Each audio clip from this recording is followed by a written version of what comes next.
이재 주택연금으로 매월 400만 원 이상의 연금을 받는 시대임에도 불구하고 암울한 이유는 무엇일까요? 2편이 되겠습니다.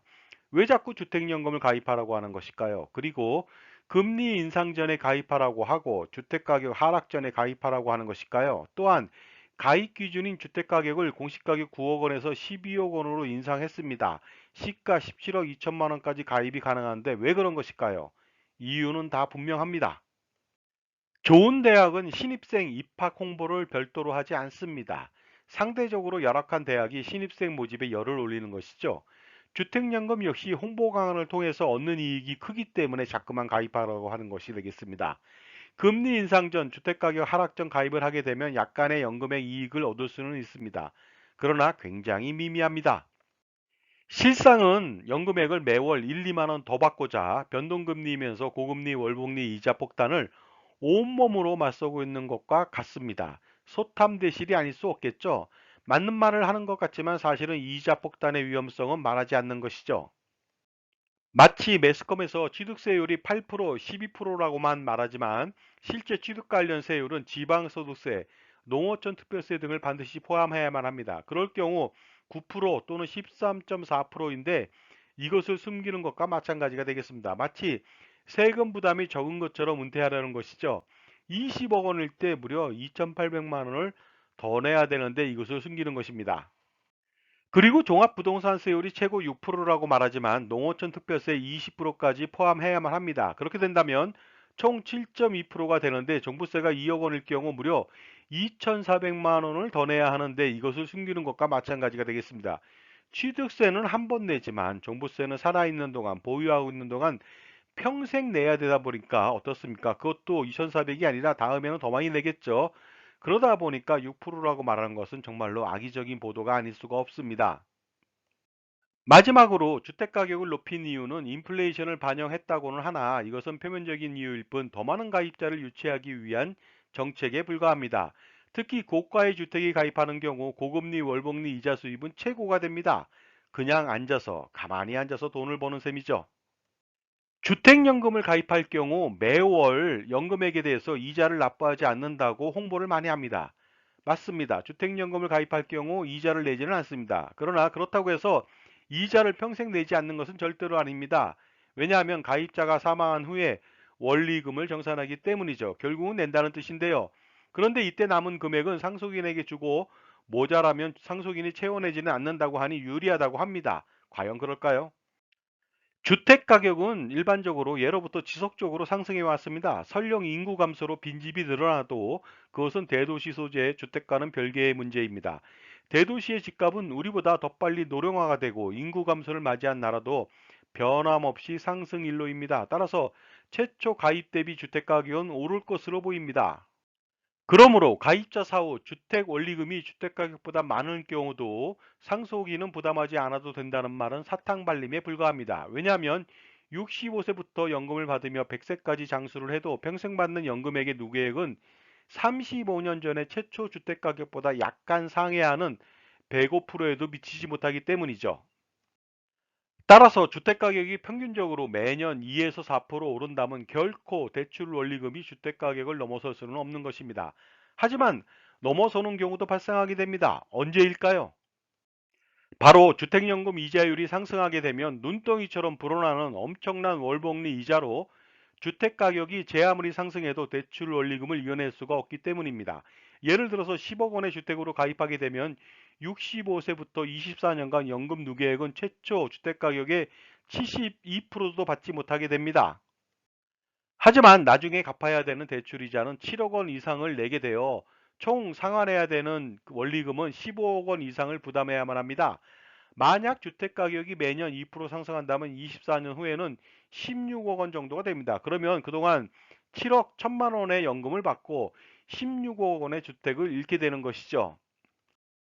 그리고 주택가격이 매년 3% 상승한다고 가정해서 20억 원이 된다 하더라도 공매 등의 절차를 통해서 주택을 잃게 될 가능성이 농후합니다. 물론 나중에 공매 전에 6개월간 상속인들에게 매각의 기회를 제공하나 실제 가치를 받고 매각하기란 여간 어려운 일이 아닐 것입니다.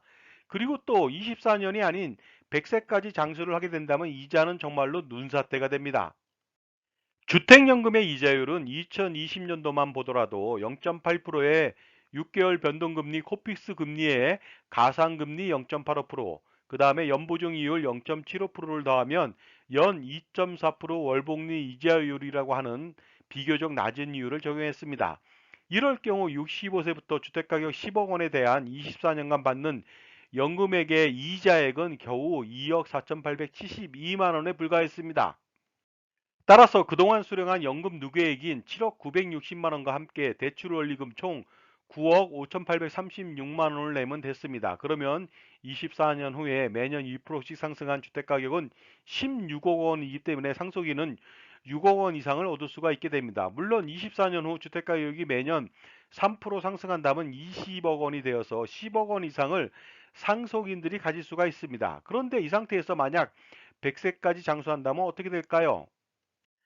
만약 100세까지 장수할 경우 수령한 연금 누계액인 10억 3,488만 원하고 이자 5억 8,450만 원을 포함해서 대출 원리금 총 16억 1,938만 원을 내면 됩니다.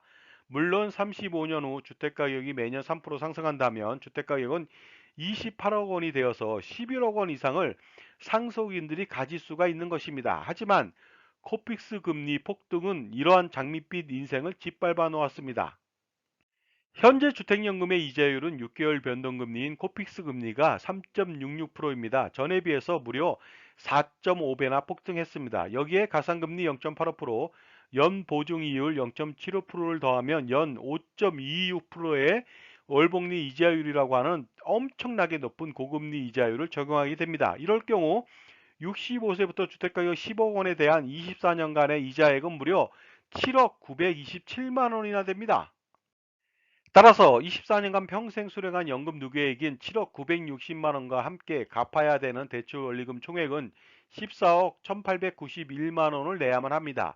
매년 2% 상승했을 때 24년 후에 주택가격은 16억 원 정도가 되다 보니까 거의 주택을 날리게 되겠죠. 물론 24년 후 주택가격이 매년 3% 상승한다면 20억 원이 되어서 여전히 5억 원 이상을 상속인들이 가질 수는 있으나 받은 연금액만큼 많은 이자를 부담하게 되니까 억울하지 않을 수가 없을 것입니다.